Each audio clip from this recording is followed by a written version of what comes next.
Sot bota është e trazuar. Luftrat përgjakshme vazhdojnë të shkaktojnë vdekje dhe vuajtje. Frika e së nesërmes mbulon popujt të tërë, pasiguria troket kudo. Në mes të kësaj stuhie, Krishti ngjallur përsërit paqen e ju.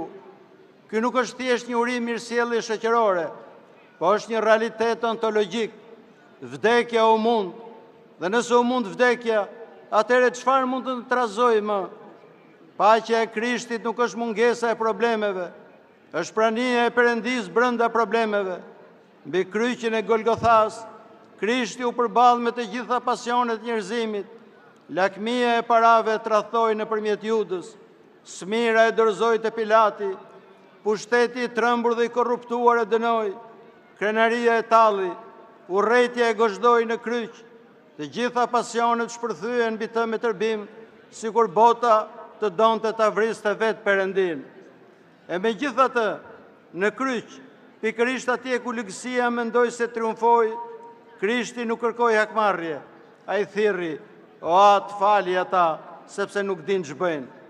Me këto fjalë nuk mundi thjesht vdekjen, mundi rrethin vicioz të lëgësisë, mundi logjikën e hakmarrjes që ushqen çdo luftë, çdo urrëtie, çdo përplasje të errët në histori. Ngjallja dëshmon se dashuria është më e fortë se vdekja, se falja e shkatërron të keqen, ndërsa hakmarrja e shumë fishon atë. Krishti ngjallur nuk erdhi të ndëshkojë kryqëzuesit e tij, erdhi të shpëtojë e të paqtojë. Dhe kjo është fitoria më e madhe në histori. Në kohën që po jetojmë, po përballemi me një formë të re vdekjeje, mpirjen e indiferencës, ngurtësimin e zemrës, tharjen shpirtërore të një shoqërie që harroi Perëndin, jo sepse ju ndalua, po sepse zgjodhi ta injorojë. Përplasja e bindjeve të padukshme vazhdon të shkatërrojë jetë të dukshme.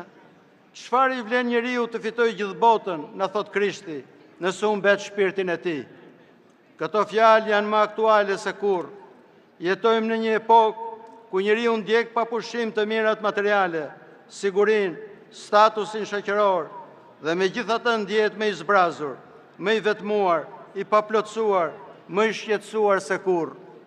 Ndërsa gjallja na zbulon një të vërtetë të madhe: kush ka Krishtin në zemrën e tij, nuk i mungon asgjë, dhe jo vetëm shpirtërisht. Zoti që kujdes të ushqej 5.000 vetat me 5 bukë, Zoti që shndroi ujë në verë, Zoti që tha kërkoni më parë mbretërinë e Perëndis, e të gjitha këto do t'ju shtohen. Ky Zot nuk i le fëmijët e tij pa gjërat e nevojshme.